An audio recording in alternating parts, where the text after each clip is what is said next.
Hola Mireia i Sofia, avui estem ací a Ràdio Preboil i tenim amb nosaltres els alumnes de primer de batxillerat internacional i membres de la Lliga de Debat de l'Institut, Inés Vinyes, Mireia Àlex, Maria López, Manuel Serra, Leire Serra i Irene Roig. Hola. Hola.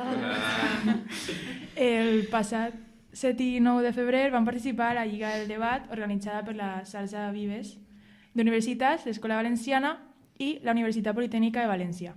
Guanyaren la primera fase i passaren a la segona, la qual perderen a l'últim debat. Victòria que els hauria aconseguit el bitllet directe a la Lliga de Debat que es fa tots els anys a Barcelona. Tota una pena.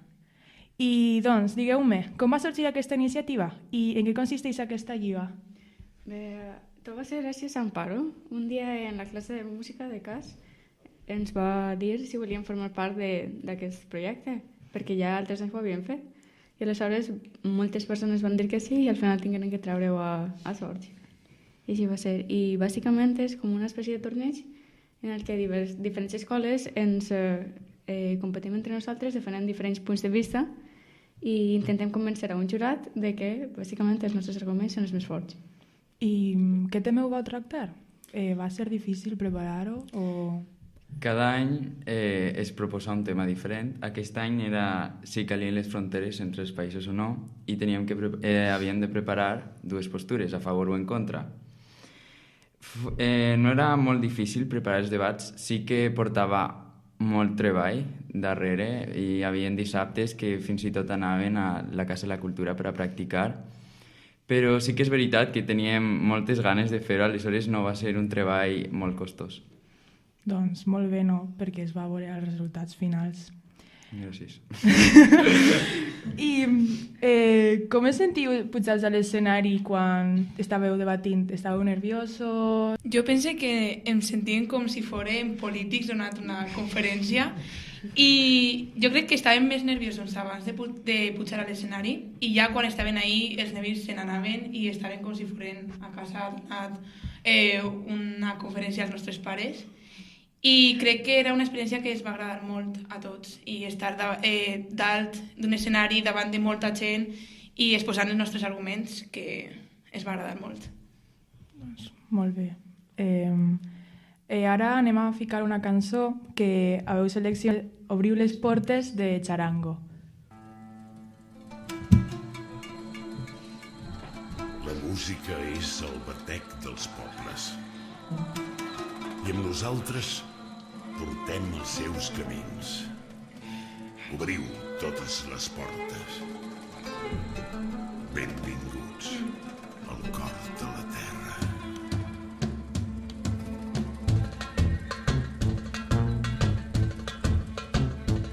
He vist el cel cobert de plom, he vist ciutats desaparèixer com la pols, he vist un mur furiós al mar, plorar la mare terra. He recollit metralla al cor dels que han fugit des de les portes de l'horror, que cremi roig el foc d'un vers contra el foc de la guerra. Pararem el temps, hem vingut de lluny, del ventre de l'Orient, dels camins perduts. I digueu-me, per què haveu seleccionat aquesta cançó? Què representa per a vosaltres? Aquesta cançó, a més de ser molt bonica, es centra en el tema de les fronteres, que està molt relacionat amb el nostre debat. Quan varen discutir el punt a favor de les fronteres i en contra, varen concluir que la millor opció, segons nosaltres, és la d'obrir les fronteres, perquè pot ser un món sense fronteres resulta utòpic, però l'obertura d'elles fa que el món millore i es mantinga la multiculturalitat. Aleshores, a més, en esta cançó, en alguns versos, com que cremi roig el foc d'un vers contra el foc de la guerra, parla de totes les conseqüències que tenen les fronteres en les persones i de com poden crear conflictes i odi que és completament innecessari al món actual. Molt interessant, jo no sabia que la cançó tractava d'aquest tema. I després de tot, recomanareu aquesta experiència a futurs estudiants tant de l'OMSE com de batxillerat internacional? Sí. Sí, totalment. Va ser una experiència molt enriquidora per a tots nosaltres pense que vam aprendre molt a com expressar-nos davant d'un públic, davant de tanta gent, i sobretot vam millorar molt la confiança i la seguretat de nosaltres mateixos en aquesta situació.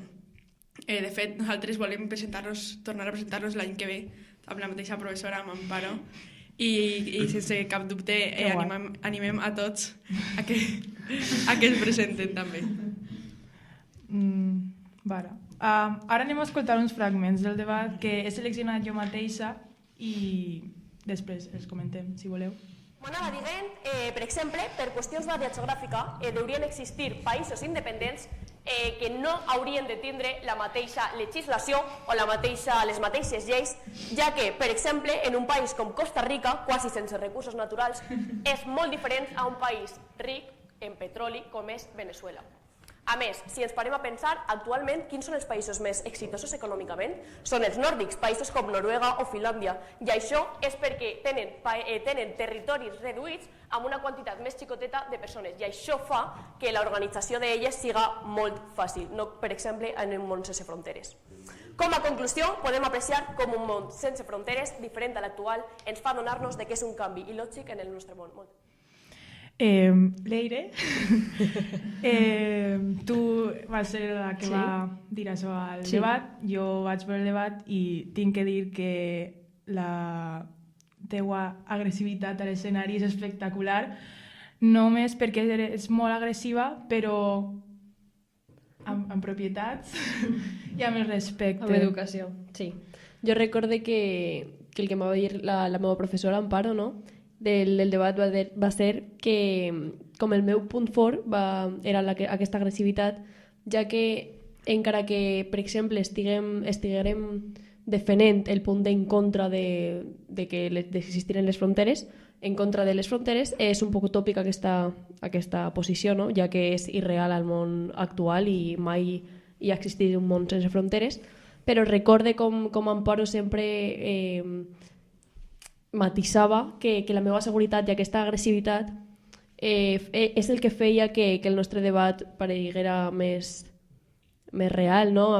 Com si els arguments foren de veritat, i crec que és un punt fort en el tema d'oratòria. Crec que aquesta agressivitat, sempre que siga respectable, dona confiança i una seguretat que el jurat jo crec que va saber apreciar.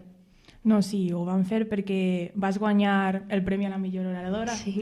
Què vas sentir quan vas escoltar que ho havies guanyat? Jo recorde la sensació sobretot de pujar a l'escenari, de fer el tonto i riure molt, i recorde que vaig mirar al meu equip i estaven tots aplaudint i Amparo fins i tot es va ficar a plorar.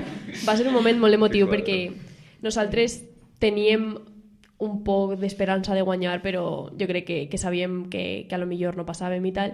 Aleshores va ser una il·lusió de que almenys el premi de millor oratòria estiguera en el nostre equip, perquè el premi és de tots i no sé, va ser un moment molt feliç. De la llengua seria una pèrdua d'unes altres ja establides. És molt important ressaltar que la llengua no és només un idioma, sinó que aquesta condiciona formes de pensament, cultures. Tot aquest patrimoni el considerem imprescindible dins de cadascuna de les nostres societats, donat que al llarg de la història hem sigut capaços de crear-lo, i és més, de mantenir-lo en la seva quasi totalitat. La multiculturalitat parla precisament de la diversitat de cultures, però parla de molt més. Parla de la diversitat dins de cadascú de nosaltres, de la diversitat de llengües, de la diversitat de costums. Molt bé. Què ocorreria aleshores amb les diferents religions establides al món, donat l'abolició de les fronteres, amb els diferents sistemes econòmics establerts, amb les llengües i els seus dialectes, amb les cultures arrelades a cada societat? I així ens donem compte que vivim en un món global, que la diversitat és fonamental per als éssers humans i que per aquesta mateixa raó... Mireia, tu vas ser la que va dir aquest fragment al debat i tens algun comentari sobre... Sobre el fragment. O el que sentires quan ho estaves dient, perquè... Jo crec que he descobrit que igual abans no m'agradava molt parlar en públic i després d'aquesta experiència he descobrit que m'agrada molt parlar en públic i exposar les meves argumentacions i crec que això que descobrir una nova forma d'expressar les meves idees i crec que m'ha servit de molt i a més he après molt d'aquest tema i de totes aquestes coses. Doncs teniu algun comentari final, alguna experiència o que contar? Que Amparo és la millor. A més, jo recorde, crec que vosaltres també, que el primer dia de debat, abans de fer tots els debats, va ser un dijous, si no recordem mal, un dijous per el matí, vam arribar i nosaltres pensàvem que la resta dels equips eren superbons, que nosaltres anàvem super malament preparats, i després recorde la sensació d'acabar el debat i mirar-nos tots en plan anem a guanyar i anem a passar a Barcelona. Aleshores jo crec que el fet de que no guanyarem els primers no diu res, perquè crec que la nostra evolució com a equip és molt millor que la de tots els altres. I el fet de pensar el primer dia que no anàvem a ni guanyar un debat i acabar guanyant 4, crec que és considerable, no sé, està molt bé, sí, no? Però la veritat és que la nostra professora Amparo va Amparo, te volem. Va confiar en nosaltres des d'un primer moment. I també la sensació de passar de no voler guanyar, però de pensar que no anaven a guanyar, i després de dir anem a guanyar el següent debat, va ser com... Sí. Jo crec que va ser el pujar a l'escenari, el veure a tot l'equip tan a gust, tan dins de l'escenari, d'aquest ambient, va ser genial. Vam acabar i sols tenien ganes de tornar a fer el debat. Sí. Tots dèiem, per què s'ha acabat? Volem fer un altre. Però bueno, ja l'any que ve, més i millor. Sí. Bé, moltes gràcies per vindre a Ràdio Pere Boïl i ara tornem amb Sofia i Mireia a veure què ens conten. Sols dir que sou tot un orgull per al nostre institut. Gràcies. Amparo, te vull.